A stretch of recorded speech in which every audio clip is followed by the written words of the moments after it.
The Gospel of Peter has caused me all kinds of problems. I essentially had more than one possible position for this Gospel and no external support. Compounding this problem, what we have of the Gospel of Peter is only a passion and resurrection narrative. And the Gospel has similarities not only with the three canonized synoptics, but also Marcion and strangely John. The last thing I wanted was to add another text to this mix. Nevertheless, after going through all the narratives in these texts, I found a few stark differences between Peter and everything else, and one of those seemed to be very important. Most of this text seems very similar to the other five Gospels. However, verses 15 through 26 introduce something very different. The story goes something like this. They crucify Jesus, there's an eclipse in the afternoon, everyone thinks night has fallen way too early. Jesus dies, there is a commotion, the sun reappears, and it's 3 hours later. Jesus is buried, the Jews realize that they did a very bad thing and that the end of Jerusalem has come. And all this time, Peter and his buddies are hiding out because the Jews are looking for them because they think Peter might set fire to the temple. Just like everything else, the story is told in a slightly vague sense, but it's all there. The Gospel of Peter directly connects an eclipse, the crucifixion and death of Jesus, the destruction of Jerusalem, and the fire of the temple of Jerusalem. This was a very big surprise, and for the time we can drop John because he's less important on this issue. The other Gospels leave out the fire story. They connect the other events circumstantially, and through prophetic metaphor, they imply that an eclipse, the crucifixion, and the destruction of the temple are related. Peter directly connects these events. What likely happened is that the Gospel of Peter was marginalized because of this connection. Marcion and the other Gospels didn't want those things to be directly related. To the authors of the other Gospels, these few lines told far too much, or were, in their opinions, simply wrong. The authors wanted some of these things connected, but they certainly didn't want them all connected. So the authors borrowed what they wanted and left the rest. On the commotion, they have translated this word as earthquake. The Greek word is seismos. It means a shaking, a commotion, or an earthquake. This is probably a mistranslation. The book of Matthew also uses this word, but it's obvious he's talking about the sky, so it's translated as a shaking. What happened was the Greeks didn't have a word for a commotion in the sky, so they called it a shaking or a commotion.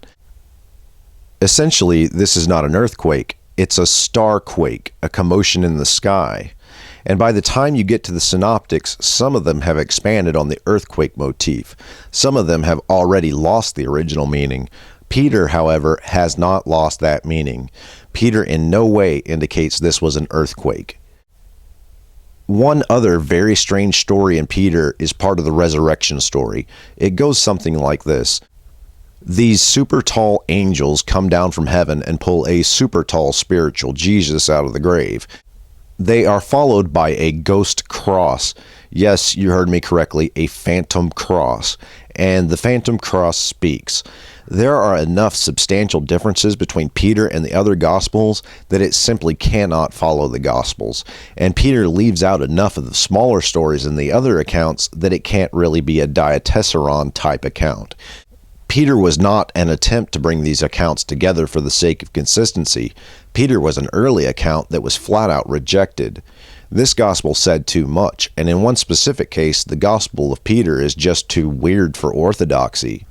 Now, at this time, I have no external support for a date for this gospel.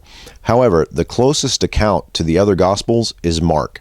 Mark is very consistent with a trimmed-down version of the Gospel of Peter. All the other synoptics have strong similarities to parts of the story, but are not entirely consistent with it. However, there is a fragment in the end of the Gospel of Peter that is exclusively consistent with part of the Gospel of John. No other Gospel has this account. In all likelihood, by the time Mark was written, the final page of the Gospel of Peter was considered heretical and it was ignored. This would explain why Mark leaves a mystery at the end of his account, not fully displaying the resurrection. This would also explain why John expands on the fragment at the end of Peter. John was part of a different line of thought from the synoptics. What was heretical to the synoptic authors was not heretical to the John author. Also of note, it appears that there are multiple authors in John, and the final chapter of John is the chapter that appears consistent with the Peter fragment. That would be chapter 21. So at this point, I think we have a strong case for Peter being prior to John 21 and Mark. However, my potential date range is massive right now. I'm going to explore Markion and Mark next. Mark's priority is becoming in doubt now because his story looks in some ways summarized and in some ways not. Mark does expand on some things that are inconsistent with the other accounts. I'll be diving into the theology behind it and see what I can dig up.